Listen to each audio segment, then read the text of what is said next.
Now, I just want to make the point this way about why this is so dangerous, because the theory that they're using is they're saying, look, Assange did something that media outlets that he worked with didn't do.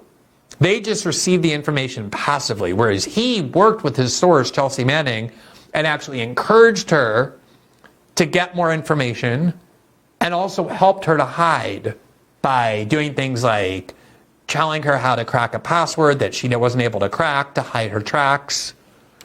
And that once he did that, once he worked with his source, didn't just passively receive information, but encouraged her to get more and tried to help her avoid detection, that he then became a conspirator in her crimes. That's what he's being charged with.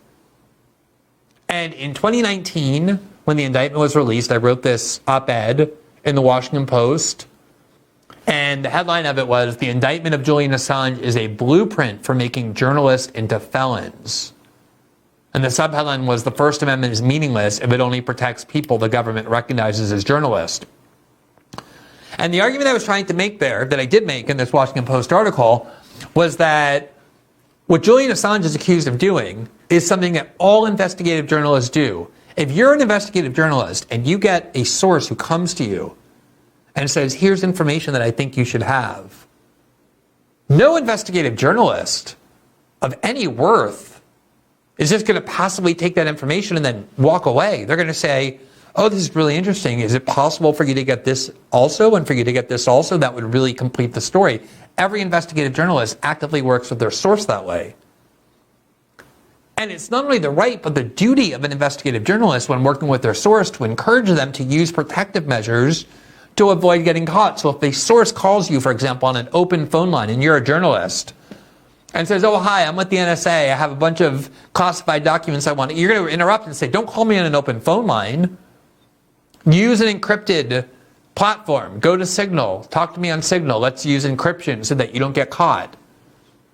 If you go to the front page of the New York Times, the Washington Post, or any other major news outlet, they will have information on how sources can contact them and do so without getting detected by the government. They'll help their sources avoid detection, which is what Julian Assange is accused of doing. And so if the government succeeds in prosecuting Julian Assange under an Espionage Act, which is my argument in the Washington Post, for doing things that every investigative journalist does, it will give the government the power to criminalize investigative journalists everywhere. That's what makes it so dangerous. And what's so amazing about this op-ed that I wrote it in May of 2018.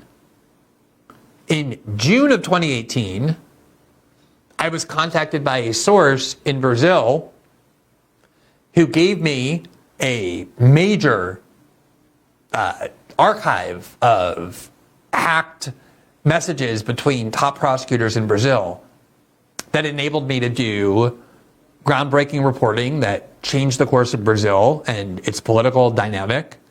It proved that the prosecution of Lula da Silva, the former president, the now current president, who was in prison at the time, was actually corrupt. It undid a lot of prosecutions. It released Lula from prison. And at the end of our reporting, Brazilian prosecutors loyal to the justice minister brought felony charges not only against my source, but also against me. They charged me with something like 18 felony counts that would have put me in prison for something like 214 years had I been convicted. And the theory that they used about why they could not only charge my sources, but also me, even though I played no role in the obtaining of this information, all the information was obtained by the time they came to me. I had no idea it was being done. I didn't participate in any way other than receive the information and report on it. The theory they used to try and prosecute me, it was exactly the one the U.S. government is using to try and turn Julian Assange into a criminal. Namely that they had a transcript of my conversation with the source in which I told the source said to me, oh, do you want me to throw away all of the conversations we're having, or do you want me to keep them? And I said, oh, it doesn't matter. You can throw them away if you want because we're keeping all of the copies. And the British prosecutors interpreted that as my encouraging my source to get rid of information that could have incriminated him or me, and that by doing so I became a co-conspirator. And they also tried to claim that I asked the source for more information than they gave me, and by doing that I became part of the conspiracy. Now in my case, Western media outlets, every last one of them, denounced the attempt to prosecute me, claiming that they would criminalize my journalism. The New York Times editorialized in my favor. Every major media outlet in the West did, probably because at the time, Brazil was governed by Jair Bolsonaro, a right-wing president, and the Western media hated Bolsonaro, even though Bolsonaro wasn't really responsible for my prosecution. It was more prosecutors loyal to his justice minister. So it was amazing. I wrote this warning in the Washington Post, and then the next month, I found myself in exactly that position, which every investigative reporter finds yourself in when you're doing a big story, where you encourage your source to get more information. And that's what investigative journalists do every day. And if they can prosecute Julian Assange for that, they will obtain the power to criminalize investigative journalism itself. And that is what makes this story so important